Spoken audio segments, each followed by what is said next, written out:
வாழிய செந்தமிழ், வாழ்க நற்றமிழர், வாழிய பாரத மணித்திருநாடு. பாரத மணித்திருநாடு நேயர்கள் அனைவருக்கும் வணக்கம். நாம் சோ அன்று சொன்னது என்ற தலைப்பிலே சோவின் எழுத்துக்களை அசை போட்டு கொண்டிருக்கிறோம். அந்த வகையிலே இன்று 42வது பகுதியாக 1/6/1987 துக்ளக் இதழில் வெளிவந்த கேள்வி பதில் பகுதியை பார்க்கிறோம்.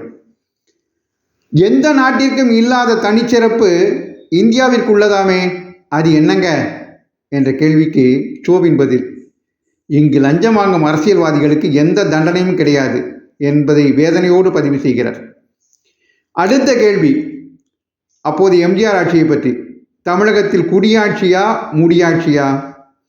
சோவின் பதில் நகைச்சுவையாக: தடியாட்சி. அடுத்த கேள்வி: எம்ஜிஆர் இல்லாத அஇஅதிமுக, கருணாநிதி இல்லாத திமுக எப்படி இருக்கும்? புரொப்பரேட்டர் இல்லை என்றால் அந்த வியாபாரம் மூடப்படும் அல்லது விலை போய்விடும். பிரதம பார்ட்னர் இல்லை என்றால் அந்த வியாபாரம் தொடர்ந்து இழுபறியாக நடக்கும் என்று இருவரும் இல்லை என்றால் அந்தந்த கட்சிகள் கிடையாது என்பதை சுட்டிக்காட்டுகிறார் சோ அவர்கள். அடுத்த கேள்வி: ஈரோடு, காஞ்சிபுரம், ராமாவரம் ஆகியவைதான் திராவிட இயக்கத்தின் திருத்தலங்கள் என்று காளிமுத்து கூறியுள்ளாரே. சோவின் பதில்: டெல்லி, அதை விட்டு விட்டாரே. இரு கழகாட்சிகளுமே காவடி எடுக்கும் கஷேத்திரமாயிற்றே அது என்று இரு கழகங்களும் டெல்லிக்கு காவடி எடுத்ததை, மத்திய அரசோடு அடிபணிந்து சென்றதை அழகாக சுட்டிக்காட்டியிருக்கிறார் சோ அவர்கள்.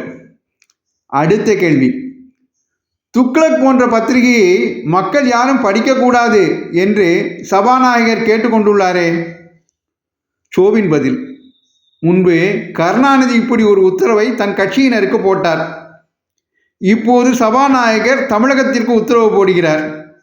அடுத்து அகில இந்திய அளவில் ஏதாவது உத்தரவு வருகிறதா என்று பார்க்க வேண்டும் என்று துக்ளக் நேர்மையை எடுத்துச் சொல்வதால், நியாயமாக நடந்து கொள்வதால் அதற்கு எப்போதும் எதிர்ப்பு இருக்கிறது என்பதை சுட்டிக்காட்டுகிறார். அடுத்த கேள்வி: திமுகவுடன் இருந்த எம்ஜிஆருக்கும் இப்பொழுது அஇஅதிமுகவில் இருக்கும் எம்ஜிஆருக்கும் உள்ள வித்தியாசம் என்ன? கருணாநிதியை பொறுத்தவரையில் திமுகவில் இருந்த எம்ஜிஆர் அசல் தமிழர், அஇஅதிமுகவில் உள்ள எம்ஜிஆர் மலையாளி. எம்ஜிஆரை பொறுத்தவரையில் அவர் இருந்தவரை திமுக அண்ணாவின் கட்சி, அதன் பிறகு அது கருணாநிதியின் கட்சி. நம்மை பொறுத்தவரையில் இரு கழகங்களுமே ஒன்றுதான் என்பதால் இரண்டு கட்சி எம்ஜிஆரும் ஒன்றுதான்.